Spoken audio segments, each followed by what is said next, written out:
আমাদের এই পৃথিবীর বুকেই এমন কিছু কিছু জায়গা আছে যেগুলিকে খালি চোখে দেখে ঠিক বাস্তব বলে মনে হয় না। মনে হয় যেন স্বপ্ন দেখছি।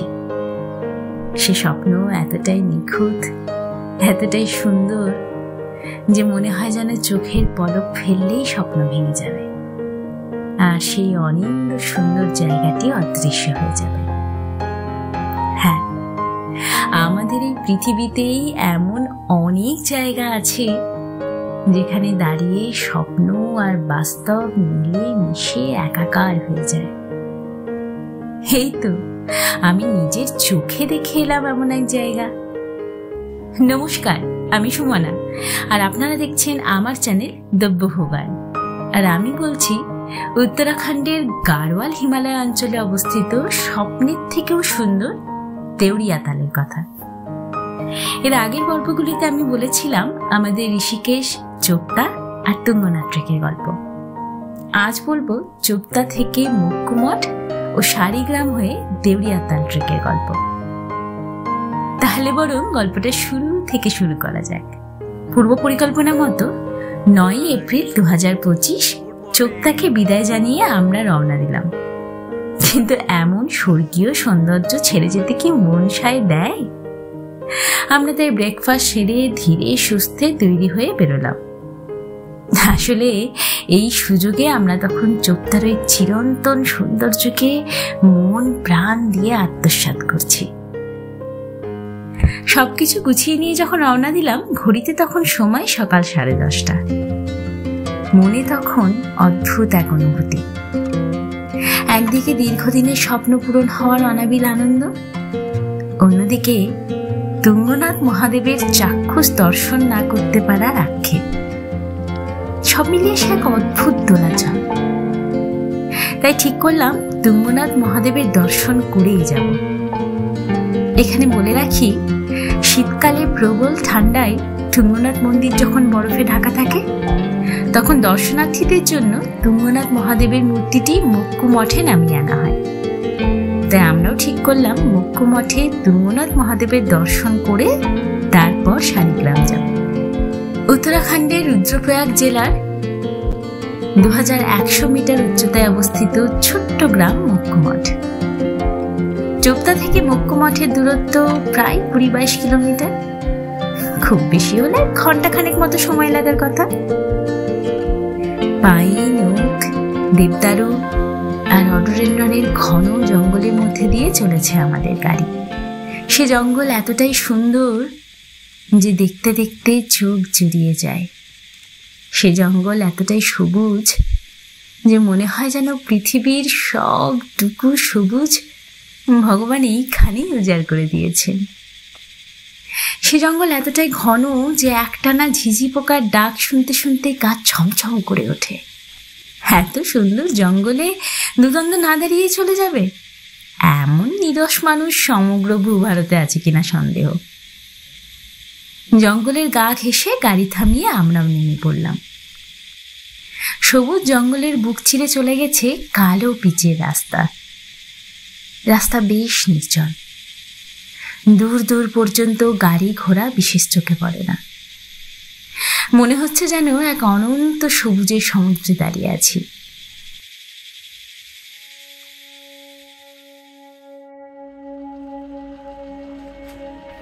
মুক্কুমঠ যখন পৌঁছালাম, ঘড়িতে তখন সময় বেলা 11:30।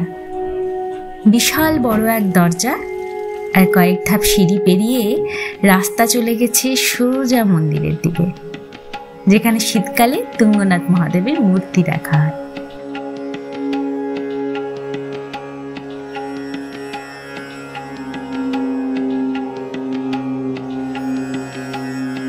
তুঙ্গনাথের রাস্তার মতো চড়াই রাস্তা নয়, বাঁধানো পায়ে হাঁটা পথ।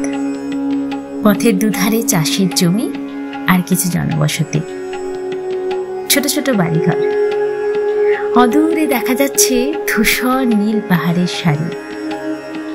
আর এই সব কিছুকে ঘিরে রেখেছে অপূর্ব এক স্নিগ্ধতা।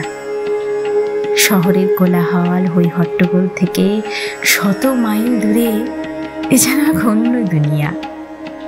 এখানে ব্যস্ততা নেই, অকারণ মন কেমন নেই, অসফলতার ভয় নেই, আছে শুধু হরেক রকম পাখির ডাক, মন্দিরে ঘণ্টার ধ্বনি, ধূপের গন্ধ, মৃদুমন্দ বইতে থাকা বাতাসের শব্দ, আর আছে একেবারে অকৃত্রিম নির্ভেজাল প্রকৃতি। সে আদি অকৃত্রিম প্রাকৃতিক সৌন্দর্যের হাতছানি উপেক্ষা করার সাধ্য শুধু মানুষের কেন, স্বয়ং ঈশ্বরেরও নেই বোধহয়। মক্কু মঠের মন্দিরটি খানিকটা তুঙ্গনাথ মন্দিরের ধাঁচেই নির্মিত। মন্দিরের গর্ভগৃহের দরজার সামনে রয়েছে এক ষাঁড়ের মূর্তি। মন্দিরের এক পাশে রয়েছে হাত ধোয়ার জায়গা।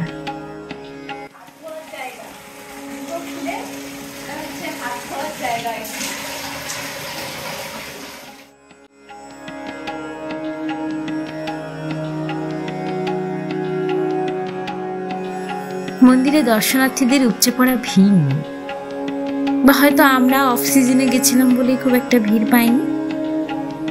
বেশ শান্ত নিরিবিলি পরিবেশ। মন্দিরের ভেতরে ছবি তোলা বা ভিডিও করা নিষিদ্ধ, তাই আমরাও আর ভিডিও বা ছবি না তুলে আধ্যাত্মিকতার অনির্বচনীয় ফল্গু ধারায় গা ভাসিয়ে দিলাম। আসলে সব জিনিস কি আর ক্যামেরা বন্দি করা যায়? কখনো কখনো কিছু জিনিস শুধু শরীর আর মন দিয়ে উপলব্ধি করতে হয়।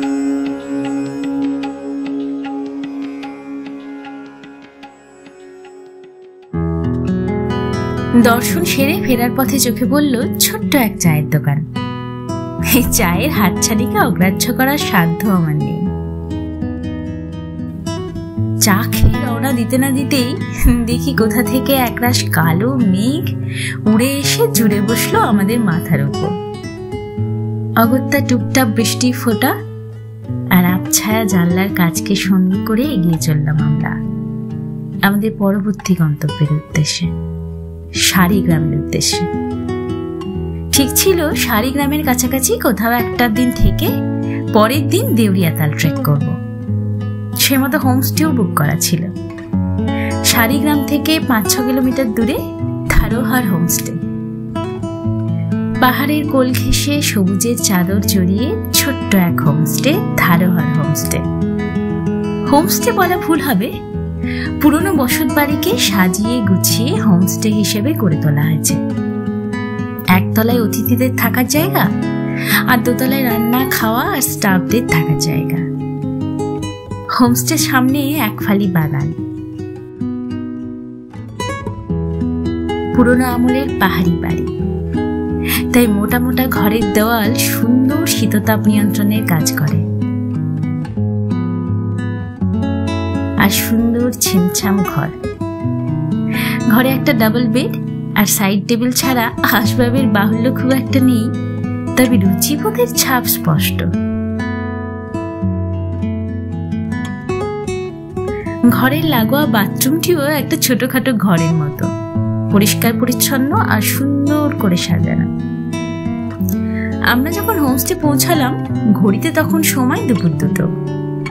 সকলেরই বেশ খিদে পেয়েছে, তাই তাড়াতাড়ি আগে লাঞ্চ অর্ডার করে দিলাম।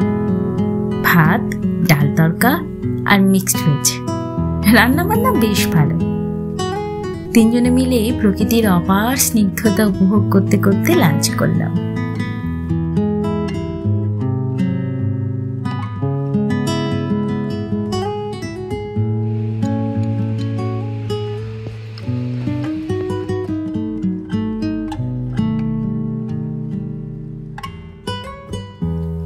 সন্ধ্যেটা কাটলো হোমস্টের লনে বসে।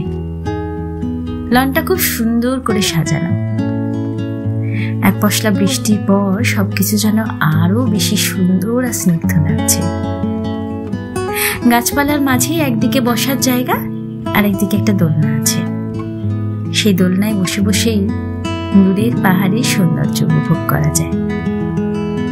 পাহাড়ের কোল ঘেঁষে তখন মেঘেদের আনাগোনা, আর মেঘেদের নৌকা করে ধীর পায়ে সন্ধে নামছে পাহাড়ে। দেখতে দেখতে কখন কোন দিক দিয়ে সময় কেটে যায় বোঝাই যায় না।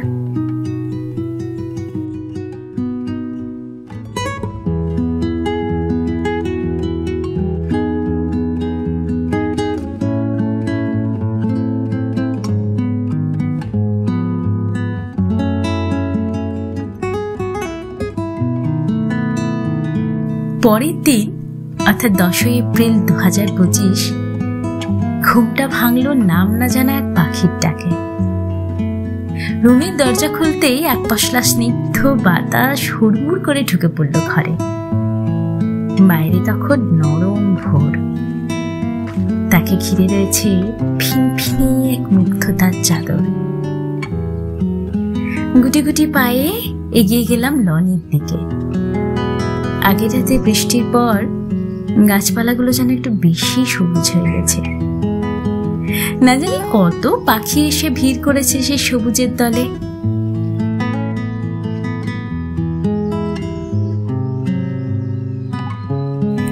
আসলে আমাদের রোজকার ব্যস্ত জীবনে এরকম নরম সুন্দর স্বপ্নের ভোর তো খুব একটা পাওয়া যায় না। তাই সারা শরীর জুড়ে উপভোগ করলাম ভোরের সবটুকু স্নিগ্ধতা।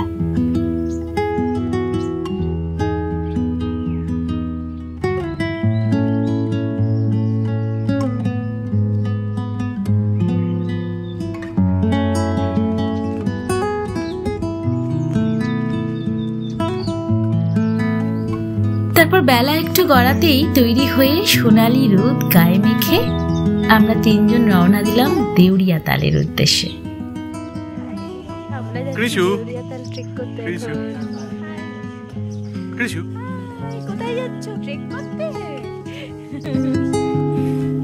অবশ্য তার জন্য প্রথমে যেতে হবে শাড়িগ্রামে। গাড়ি বাইরেই অপেক্ষা করছিল। শাড়িগ্রামে যখন পৌঁছালাম ঘড়িতে তখন সময় 9:15। শাড়িগ্রামকে বাঁদিকে রেখে এক পাশ দিয়ে উঠে গেছে দেউরিয়াতাল পৌঁছাবার সিঁড়ি। দেউরিয়াতাল গাড়োয়াল হিমালয়ের 2438 মিটার উচ্চতায় অবস্থিত তুষারাবৃত হিমালয় পর্বতমালা আর গাছপালায় ঘেরা একটি হ্রদ। দেউরিয়া শব্দটি দেবস শব্দ থেকে উদ্ভূত হয়েছে, যার অর্থ দেবতা, আর তালের অর্থ হ্রদ। কথিত আছে দেবতারা নাকি এখানে স্নান করতেন, তাই এই হ্রদের নাম হয়েছে দেউরিয়াতাল। নীলচে সবুজ তার জল। আকাশ পরিষ্কার থাকলে সূর্যোদয়ের সময় হ্রদের জলে তুষারাবৃত চৌখাম্বা পর্বতের প্রতিফলন আপনাকে মন্ত্রমুগ্ধ করে দিতে পারে। তবে সেই দৃশ্য দেখতে গেলে প্রায় 3 কিলোমিটার মতো চড়াই পথ পাড়ি দিতে হয়। পথ শুরু হয়েছে গ্রামের মধ্যে দিয়ে। দুপাশে গ্রাম্য বাড়ি আর রাস্তার উপর পড়ে থাকা গৃহপালিত পশুর বর্জ্য দেখে প্রথমটা একটু সন্দেহ হয়, এ পথ বুঝি খুব একটা সুন্দর হবে না।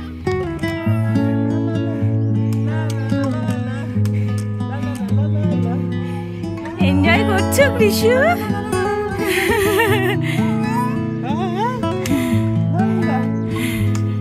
কিন্তু কিছুটা উঠতেই ভুল ভেঙে গেল। বিশেষ করে 400-500 মিটার মতো ওঠার পরেই রাস্তা যেখান থেকে ডান দিকে বাঁক নিয়েছে, সেখান থেকে সবুজে ঘেরা পুরো শাড়িগ্রামের দৃশ্য সত্যি মন্ত্রমুগ্ধ করে দেয়। বুঝলাম এক অবিস্মরণীয় যাত্রাপথের সাক্ষী হতে চলেছি আমরা।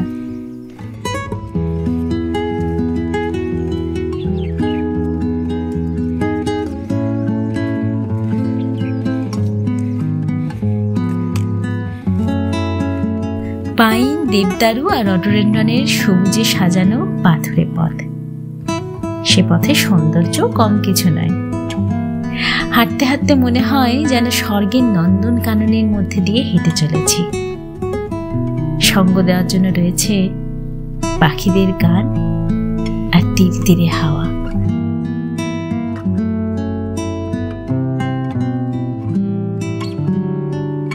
আরো কিছুটা উঠতেই চোখে পড়ল এক শিব মন্দির। সবুজের মাঝে কিছুটা সমতল মতো একটা জায়গায় মাথা উঁচু করে দাঁড়িয়ে রয়েছে শিব মন্দিরটি। তবে মন্দিরের ভেতরে ঢুকতে গেলে পাছে বেশি দেরি হয়ে যায়, তাই বাইরে থেকে দেবাদিদেবের আশীর্বাদ নিয়ে মন্দিরকে ডান হাতে রেখে আবার এগিয়ে চললাম আমরা।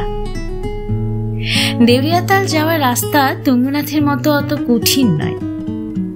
দূরত্ব তুঙ্গনাথ ট্রেকের প্রায় অর্ধেক। তবে তুঙ্গনাথের মতোই এবড়ো খেবড়ো পাথুরে পথ। একটু বেসামাল হলেই পা মচকানোর সম্ভাবনা থেকে যায়। একটানা চড়াই পথে উঠতে উঠতে দম ফুরিয়ে আসে।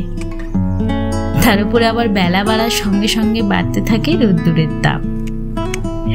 গরম জামা পরে হাঁটা প্রায় দুঃসাধ্য হয়ে পড়ে। তাই গরম জামা ব্যাগে পুরে আমরা ধীরে সুস্থে দেখে শুনে এগোতে লাগলাম।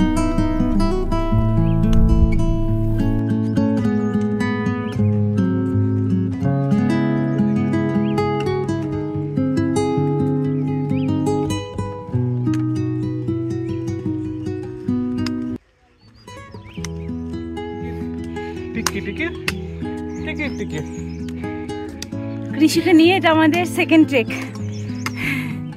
দেউরিয়া তার অসম্ভব সুন্দর জায়গা, ন্যাচারাল বিউটি তো মানে বলে বোঝাবার নয়, ভাষায় প্রকাশ করার নয়। অনেক দোনমনোর পর আসবো কি আসবো না আলটিমেটলি চলে এলাম। হাই কৃষু। হাই। ওই দেখ, ওই দেখ, ওই দেখ, ওই দেখ।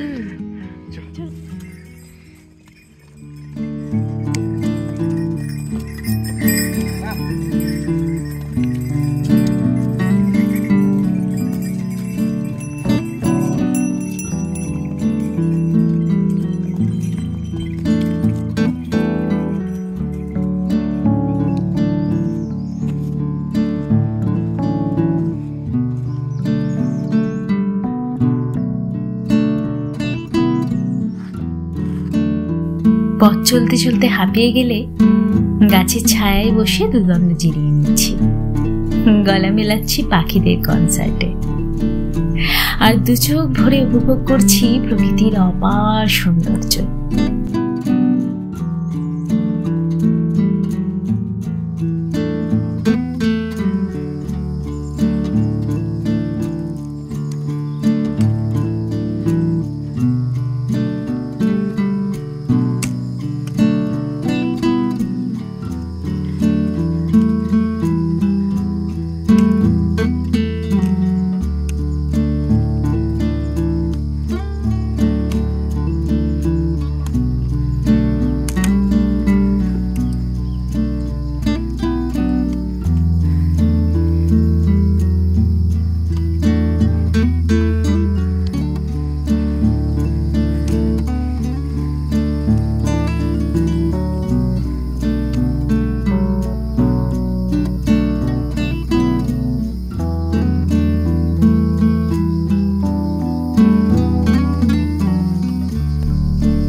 এই রাস্তায় বেশ কিছু চা জল খাবারের দোকানও চোখে পড়ল। এমনকি রাত্রিবাস করার জন্য বেশ কিছু হোমস্টে বা হোটেলও দেখতে পেলাম। তাই হাঁটতে হাঁটতে ক্লান্ত লাগলে এক কাপ গরম চা কিংবা ঠান্ডা ঠান্ডা লস্যিতে চুমুক দিয়ে শরীরের ধকল কমিয়ে নিচ্ছি।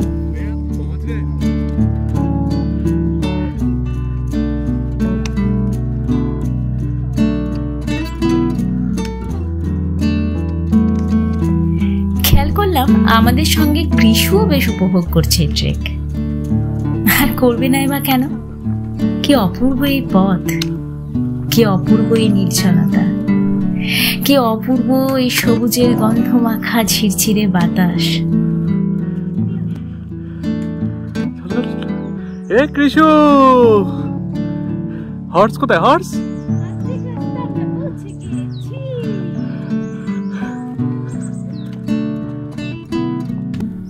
মাঝে মধ্যে গায়ে চিমটি কেটে দেখে নিতে ইচ্ছে করে, সত্যি দেখছি তো নাকি কোনো মায়াবী স্বপ্ন।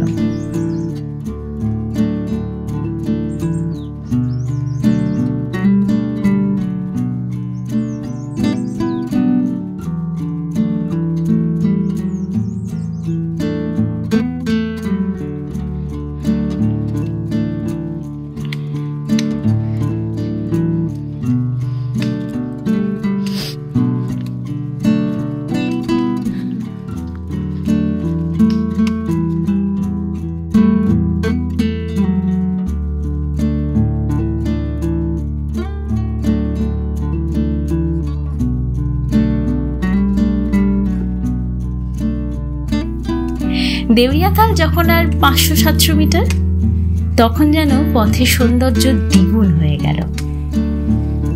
এখানে যেন চারপাশটা একটু বেশি সবুজ। পথের উপর ছড়িয়ে ছিটিয়ে থাকা রডোডেনড্রন যেন আমাদের স্বাগত জানানোর জন্যই অপেক্ষা করছে।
হ্রদের দিকে যত এগোচ্ছি তত মুগ্ধ হচ্ছি।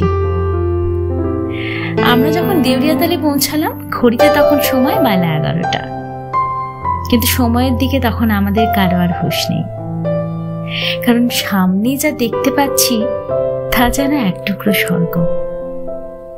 অবাক হয়ে দেখলাম মেঘের আড়াল থেকে উকি দিচ্ছে চৌখাম্বা পর্বত।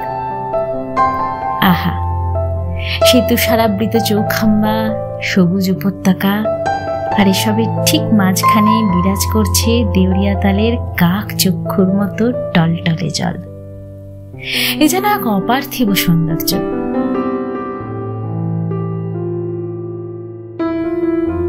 সত্যি বলতে গেলে আমি তখন বিহ্বল হয়ে গেছি। চোখে দেখবো না ক্যামেরায় বন্দি করব, নাকি সেই অমলিন সবুজ ঘাসে গা ভাসিয়ে দেব, সেটা ঠিক ঠাহর করতে পারছিলাম না। লেকের কিছুটা আগে একটা চেকপোস্ট আছে। চেকপোস্টে 200 টাকা দিয়ে নাম ঠিকানা এন্ট্রি করে লেকের দিকে এগোলাম।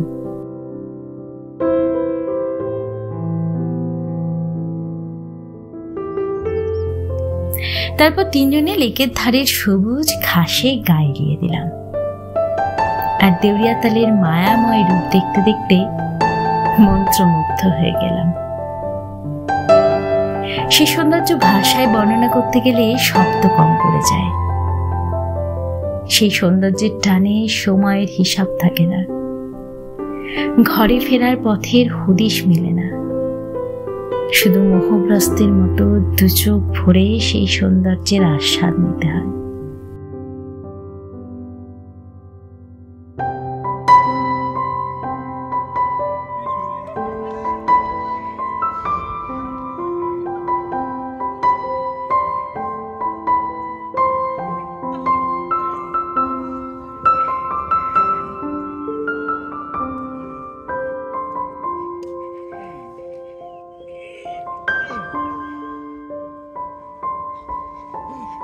কেমন লাগছে? গড়িয়ে যাচ্ছে। এই কৃষু, ও কৃষু, এইদিকে। কেমন লাগছে? আলটিমেটলি এন্ড চৌখাম্বা পিকও দেখতে পেয়েছি। লেট হয়েছে আমাদের, কারণ বৃষ্টি হচ্ছিল কালকে। ভাবতে পারিনি কৃষিকে নিয়ে আসতে পারবো কিনা বৃষ্টি হলে, কিন্তু বৃষ্টি থামলো, রোদ উঠলো, আমরা তো না বেরোতেই হবে, চলে আসলাম। সাকসেসফুলি ডান। চৌখাম্বা পিকও আমরা দেখতে পেয়েছি। উফ, এখনো অবধি দেখা যাচ্ছে চৌখাম্বা পিক ওই দূরে। জুম করলে কিছুটা এই রকম। ও দুর্ধর্ষ।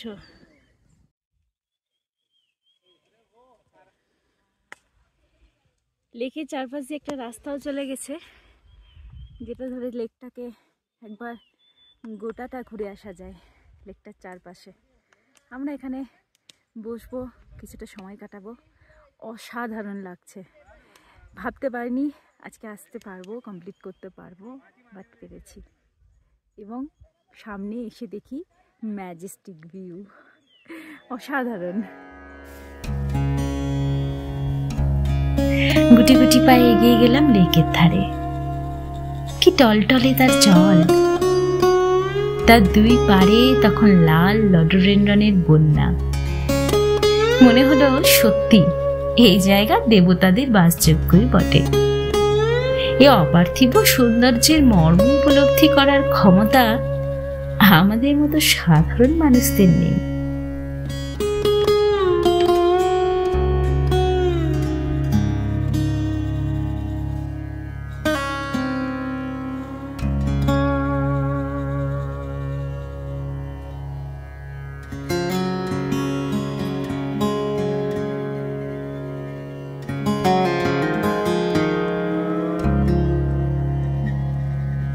ঘড়ির কাঁটা যখন 12:30 ছুঁই তখন আবার ফেরার পথ ধরলাম। ফেরার পথে লেক থেকে কিছুটা এসেই একটা দোকানে 1 কাপ চা নিয়ে যেই না বসেছি, অমনি কোথা থেকে যেন কয়েক টুকরো কালো মেঘ এসে হাজির হয়ে গেল। মেঘ দেখেই যতটা সম্ভব দ্রুত পা চালাতে শুরু করলাম। নামতে খুব একটা সময় লাগছিল না, তবু শেষ রক্ষা হলো না। আর যখন মাত্র 400-500 মিটার রাস্তা বাকি, তখনই হুড়মুড় করে বৃষ্টি পড়তে শুরু করলো। অগত্যা পথের পাশে একটা চায়ের দোকানে আশ্রয় নিলাম 3 জনে। অর্ধেকের বেশি রাস্তা নেমে গেছি, কিন্তু শুরু হয়ে গেল বৃষ্টি। প্রায় ভিজে গেছি। কৃষুকে কোনো রকমে একটা জ্যাকেট পরিয়ে বাঁচিয়েছি ভেজার হাত থেকে। আর